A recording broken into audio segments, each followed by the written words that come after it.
Hi, I'm Wes, the Explosion, and this is the Backlog. This week we have the third Mega Man Zero game, appropriately named Mega Man Zero 3. Yes, it's still an edgy, hardcore platformer set in the Mega Man universe where you play as the tortured and repetitively resurrected Zero, but it's not a complete retread of what came before. So, what's different this time? Let's talk about weapons first. Your Z-Saber, Buster, and Shield Boomerang are all back, as always. The new weapon is the next form of the Triple Rod this time around, going from the original to Chain Rod to now the Recoil Rod. These two energy tonfa can be used to deliver a good deal of damage in any of the 8 directions immediately beside you, but perhaps more notable than that is how they can affect your environment. If you charge them, you can use them to break certain blocks, move some objects, or if slammed into the floor directly beneath you, launch you into the air for a significant boost to your jump. While I think it's a bit simpler and not quite as dynamic as the grapple function of the Chain Rod, it's new and does keep things fresh, so I can't hate on it. What is disappointing is the lack of leveling you can do for your weapons. In the first game, you could really buff your starting weapons, and the two that you got later on had some boosts they could get as well. In the second, you had all your weapons almost immediately, and they balanced that by having less levels to obtain for each, to encourage you to try all of them out to get them to max rather than just focus on one or two. Here, each weapon is static. Sure, that means you get some functionality like full charges right from the get-go, but others are just lost to the annals of time. I guess it's nice that you don't have to grind out experience for each of them, but I was so used to cycling through each of my armaments and trying to master each that it was a bit disappointing. Honestly, because of this omission, I went the whole game only using my Saber and Buster, except for the exact times when the extra functions of the Recoil Rod let me interact with the environment in some necessary way. That said, the game does make up for this somewhat by actually allowing you to use your upgrades, which is huge. In this game, you have 3 parts that you can customize: head, body, and foot, and typically you get parts for this upon defeating bosses. Head parts let you do stuff like charge faster or auto-charge your weapons, the latter being my favorite since it saved my finger from needing to constantly hold down the shoulder button. The body parts let you equip the elemental chips, as well as effects like no knockback upon getting hit. Foot parts enable stuff like running faster or double jumps. As you can probably guess, you can only equip one for each of the parts at once, letting you customize your loadout for your playstyle or swapping stuff depending on the situation. I think it's a great system and really lets me feel like I was getting stronger as I was able to pull off more and more stuff. In addition to this, there are sub-tanks that you can fill with excess HP to save it for later, just lying around that you can use without killing a cyber elf, which is nice. I found one and I think it kinda carried me in the last leg of the game. And speaking of cyber elves, they changed the way they worked in this a bit. First, you can select and use, as well as feat to upgrade, them at any point in the game. It's nice not to have to premeditate which of your elves you're willing to kill for just a boost, and also makes it always worthwhile collecting energy crystals, since you might just get enough to raise the elf you need to clear a particular challenge. Beyond that though, you can select certain cyber elves to use as satellites, up to 2, that float behind you and provide you an active boost, such as giving you a larger health bar. It's really nice that they let you actually use the buffs that you've earned, and with how they can be swapped in and out, it's another level of customization, which is always cool. I actually didn't even realize this was a function until the end of the game when I was ready to actually start sacrificing elves. This will certainly make subsequent runs easier. There are still plenty of one-use elves though, that will die when you do use them. I regret to inform you that I used 2 on the final form of the final boss because I really didn't want to have to do that stage again. One last thing worth mentioning when it comes to elves are the entrances to the cyber world. These are weird, hologram-looking doors floating out of place in the levels that when you enter, you go to a digital world where everything but you and the enemies turn shades of green, like on a really old computer monitor. Upon entering, all of your passive cyber elves activate, and this gives you a look at what sort of upgrades you could be looking at, if you use them. I'll admit, the extra health and better drops were tempting. This tended to make these sections a lot easier than they would have been otherwise, though it is only temporary, you having to go through an exit typically right before hitting a checkpoint. Overall, I like the system better. It doesn't punish you for wanting to be stronger while still using the guilt trip one-use elves to force you to consider when the appropriate time is to sacrifice one. And since I talked about these in the last two games, let's bring it up here. Button mapping is back. You can fully customize your layout, though you can still have only up to 2 weapons equipped. It might have required a bit more programming to let you map your other 2 weapons to some unused buttons, but I did find myself really wishing for it when I came to a situation where I needed to use the recoil rod, then immediately have some enemies that I wanted to snipe from a distance, then soon after needed the rod again. It was only on a few levels for this though, so it wasn't too big of a deal, and I'm just grateful for the full control of my button layout. Then there's the way game overs work. The first game, this was horrible ass. Never restocking your continues and pretty much forcing you to reset the game each time if you didn't clear a stage in one go. The second game worked more like standard affairs, you getting a game over and them restocking your lives and letting you try again. The only thing that was less than ideal with this was that if you wanted to switch stages, you had to reset the game and lose any items and resources you built up on your runs. Here, it works pretty much the same way, only if you continue, you lose anything you grinded up in the level regardless of whether you're sticking or swapping levels. While this is a little disheartening, it does free you up to experiment and try different levels rather than just throw yourself at the same one and again, and energy crystals feel much easier to come by, so it's not a big deal. I don't really have a preference between this way and the one from 2. Now about that difficulty. Before, I said that the games got progressively harder, but I think I might have to take that back. A big part of this is just that since you're allowed to upgrade yourself, but more than that are just the ways the previous 2 games are structured. The way the first game almost required you to forego checkpoints and had you constantly resetting made the game a lot harder and more frustrating than it needed to be. The term artificial difficulty really seemed to fit here, and honestly, updating the game over to how they worked in the sequels would have been enough to more than halve the so-called challenge here. The second game, on the other hand, had a lot of insta-deaths, parts where you had to do some tricky maneuvers multiple times in a row, longer sections without checkpoints, and bosses that were all over the place in difficulty. This game was a lot more reasonable. While there are certainly some places that decorate the stages with spikes, it's more infrequent and understandable here, such as putting them in the last stage, or even in the story mission in the middle of the game, and typically they have more room to maneuver, so it's much more forgiving. And sure, there are some stages that are harder than the rest in just the regular rotation of choices, such as the one where you have to run over platforms that are sinking into lava, but these are more the exception than the rule. And while there are some stages that are longer than the one from the previous games, these typically have more checkpoints to compensate. Really, very few stages gave me trouble, only the first fire one with those sinking platforms and the last with the boss rush causing me to get game overs again and again. Where the difficulty seems to be is more in the ranking system. They serve the same purpose as before, you clearing a boss on a higher rank and giving you an extra ability, though I only got one from the first boss I did after the intro stage and I didn't really use it much. It was neat though. Back to the ranks though, it seemed like I was judged more harshly this time around, making me wonder if the idea was to make the game easier to clear but harder to master and encouraging multiple playthroughs to hone your skills, get better grades, and unlock the full set of boss abilities. Speaking of bosses and difficulty, this is kinda where you get thrown a bit of a curve.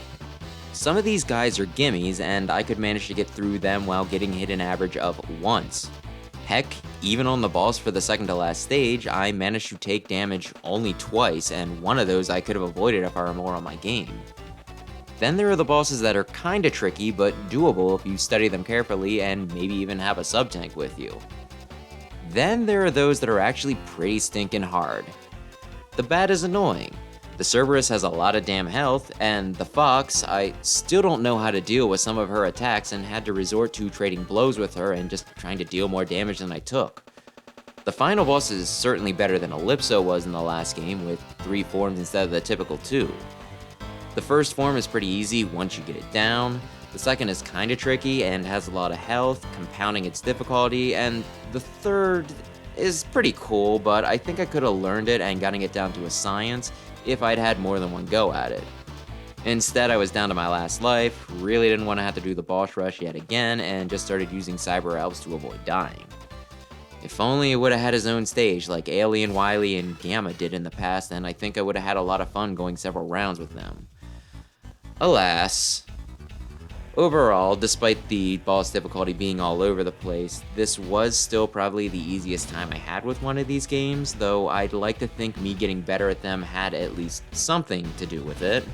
So, now on to the story, and while I'll give a spoiler warning for the big stuff, going forward, it'll be with the assumption that you're familiar with the lore of the previous two games. This one starts with Omega's ship returning to Earth and Dr. Weil with him. Both had been banished to space due to causing a great calamity and massive casualties in the past, but hey, I guess they figured that they had done their time and then they returned. Omega is an interesting antagonist. They do a good job of constantly alluding to what his deal is without giving it away until the very end of the game. He also has a very cool design and his towering figure is always imposing. It is a little disappointing that this form is kind of a pushover, though that's made up for a bit by having other characters get smacked around by him. Then there's Dr. Weil, which I may or may not be pronouncing right. In the Japanese, his name is Bile or Bile, but given what we call Vava over here, the reason for the change is obvious, though the name is pretty on the nose. I don't think a villain has ever made me hate them more than Weil has, and thus, ironically, he's my favorite video game bad guy. It takes a special sort of character to make you actually despise them, rather than just being another item on your checklist of antagonists to take down. He specializes in reviving Reploids, which he uses to immediately resurrect Copy X and use that favor to not only cancel out his banishment, but also put himself into a position of power. And power is all that Weil really cares about. He continually manipulates and schemes his way towards what he wants, only thinly veiling how much he looks down on all other people and what his ultimate goal is. This leads to the overall theme of the game, which seems to be not just going along with what information you're presented with and accepting the way things are as long as life is comfortable for you in particular. Things move toward their natural conclusion from there, and I think it's a pretty good lesson. To avoid a politically charged example, it's like avoiding listening to tales of abuse at a video game company, and if the problem ever became too big to ignore, you just accepting a non-committal apology and promise to do better without really any of the work to do so being put in, just because you wanted to play the next Assassin's Creed game. Harpuya also gets his own arc, which I have mixed feelings about. It's cool that a character besides Zero and maybe CL get their own B story, but it feels weird that so much focus gets put on Harpuya, whereas Fafnir and Leviathan are barely even there. Maybe I'm biased because Fafnir is my favorite of the four Guardians, and despite her sometimes creeping me out, I do have a soft spot for Leviathan. Then again, with a group called the Four Guardians that have had only 3 members for the past 2 games, perhaps it's to be expected that there's some favoritism going on. There's also the 8 Weil numbers, which serve as the primary bosses of the game. Each have 2 forms, their humanoid ones and their combat one, which is based on an animal. And both are great. Their regular forms all share some basic design elements, such as their white clothes and black with pink irises eyes. Each manage to be distinct from each other, though, by their frames, faces, and accessories, and I think all of them look really great. From the guy that looks like Reploid Eggman to the cute childlike one, to the only female member that I only half-jokingly treated as the waifu of the Zero series. When they transform into combat mode, each really show off their style and there's a lot of creativity here. The one guy turns into a frickin' cactus. You also get dialogue with each upon encountering, being defeated by them, beating them, and also on rematch, so you do get a glimpse of each one's personality. This is probably my favorite set of bosses for the Mega Man Zero series, and heck, kind of one of the top ones for the franchise as a whole. Okay, here's the part where I get into major spoilers, so feel free to skip ahead if you're saving the game to play in the future. Okay, so I like the story.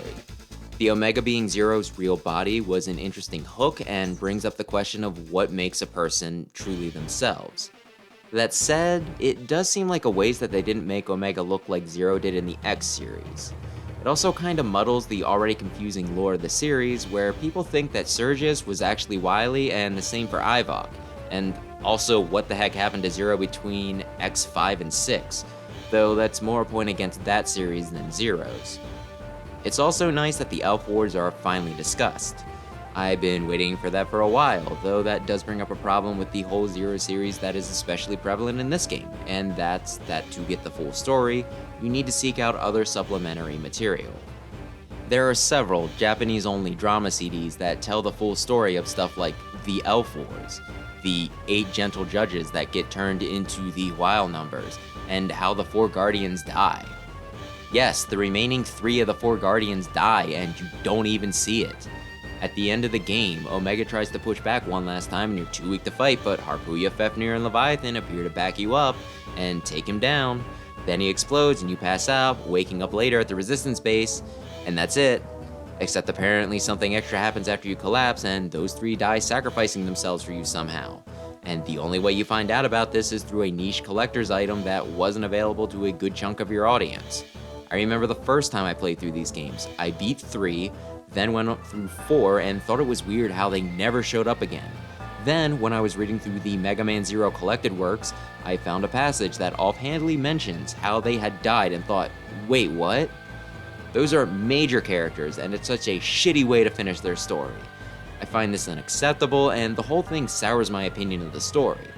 I can understand putting out a bit of extra information for major fans that you need to search around for a bit, but this is too important to throw out there like that. This game's story actually feels a little light, and it almost feels like they left out way too much besides just this when it came to the lore. Oh, and a few last complaints. Did I really have to kill the baby elves? They were essentially children that didn't understand what they were doing, and even beyond that, do you know how much it pained me to do that and then pretend it just had never happened when Alouette continued to ask me about them? I felt like such a jerk. Then there's also some stuff that bugs me about Weil, but I'll wait to get into that until after I beat 04 and we have the full story. Even after all that though, this is still my favorite of the Zero titles and I had a lot of fun with it. It's much more doable, has an interesting, though in some ways lacking, story, the character designs are great, and there's a lot of customization that you can do. From just a difficulty standpoint, I'd recommend it as a good place to start, but if you did want to do that, I'd recommend looking up some plot summaries first. Looking forward to 04.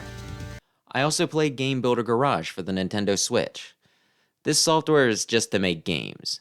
There's 8 lessons that'll teach you the basics, and despite it being a fairly simplified game-making program, it's still pretty complex and there's a lot of moving parts. I'll show off some of the stuff I made in the lessons and briefly show the programming nodes as well, though that part's not super interesting, so it shall be brief. It's cute and some of the games are kinda neat.